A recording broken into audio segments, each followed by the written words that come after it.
Hi, I'm Asbestos Man, and welcome to my first ever review. We're going to start this off with a banger, the game that truly shows the potential of next-gen hardware, something that would be impossible to do on the PS4, and that game is Ratchet and Clank Rift Apart. As soon as I booted up the game, I was hit with a wave of nostalgia. It'd been so long since the mainline Ratchet and Clank game has been released. We did have that weird tie-in movie game a few years back, but let's leave that one for another video.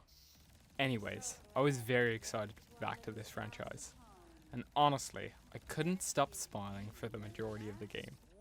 The game opens up with a celebration of the duo, bringing you down memory lane with all the wacky shenanigans that the pair have been up to all their lives. Captain Quark is the narrator for this parade, and in the usual Captain Quark fashion, he tells you the highlights of your career in a slightly altered manner. That was my brief recap about the first level, but what about other parts of the game? I'm sure after playing Ratchet for almost 20 years, you must be wondering, what is Rivet's character like? Well, to put it short, it's riveting. But seriously, she has a similar charm to Ratchet, without being a direct copy of him, and she really bounces off other characters quite well. She's a great addition to the franchise, and I really look forward to playing as her and learning more about her character in the future, whether it be DLC or an entirely new game. But before we move on, I just need to ask you guys one thing. Please no furry jokes about this character. I don't want this game to be ruined. I really enjoy it, guys, please. Anyways, moving on. I really want to talk about the other characters which appeared throughout the game.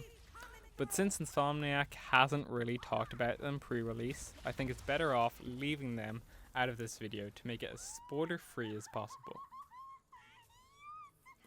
The gameplay is just like classic Ratchet and Clank, with a few added mechanics here and there. The main one being the new strafe mechanic, which gives an added dimension to the gameplay. It seems to allow more complicated boss fights that we haven't seen before.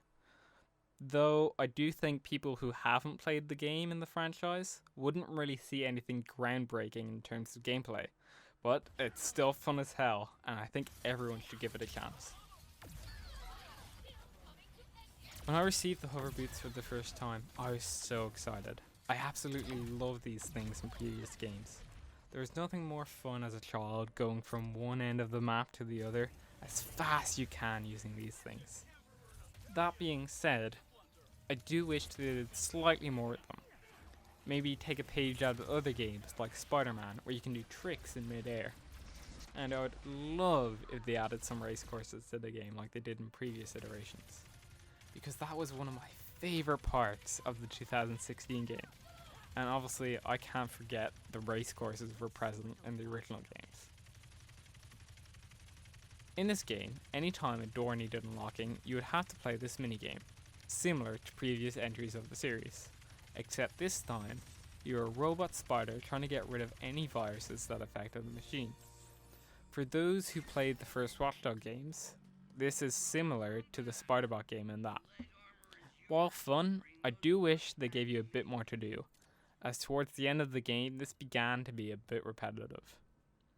As someone whose favourite Ratchet and Clank game was Up Your Arsenal, I do wish they allowed you to play Quark's comic book missions, as I used to love them when I was a kid.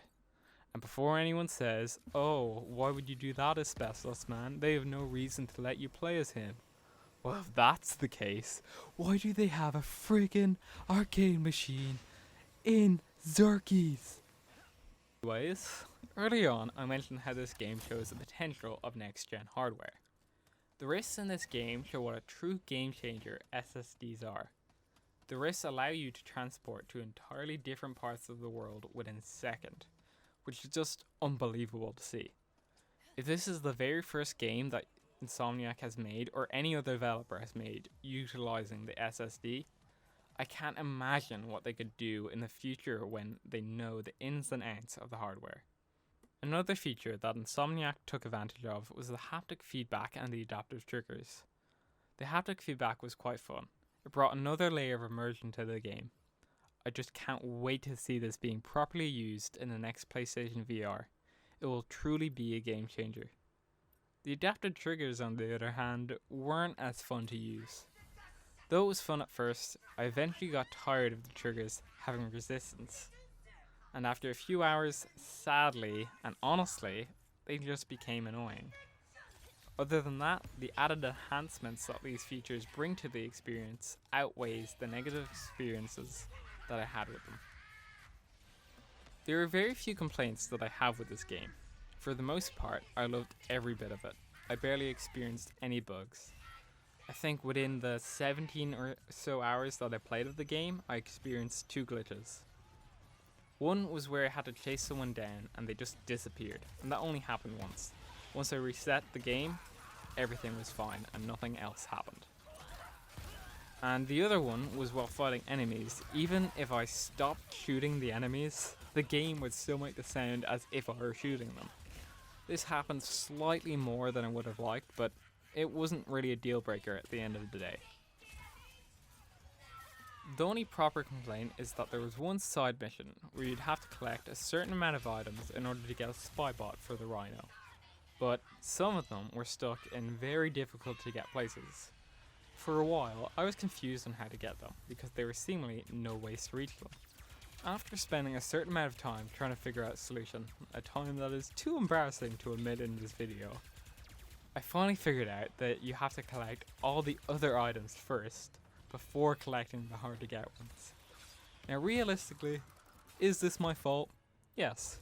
Yes it is. Am I still gonna complain about it? Yes. Yes I will.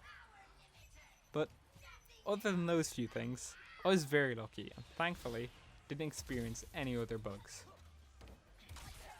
In a similar way to the first level being a celebration of the duo, this game seems to be Insomniac's celebration of the entire franchise. They have so many references to the previous work, my favourite one being when Ratchet was somewhat sighing when he hears yet another town is under attack. Clank also has a hilarious one-liner near the end of the game, but I think I would ruin it by saying it here. Having finished and planning to platinum the game, I can tell you that this is Insomniac at their best. This really is just a nostalgic trip, reminding fans that this series is back and better than ever. That is why I am giving this game 9 out of 10.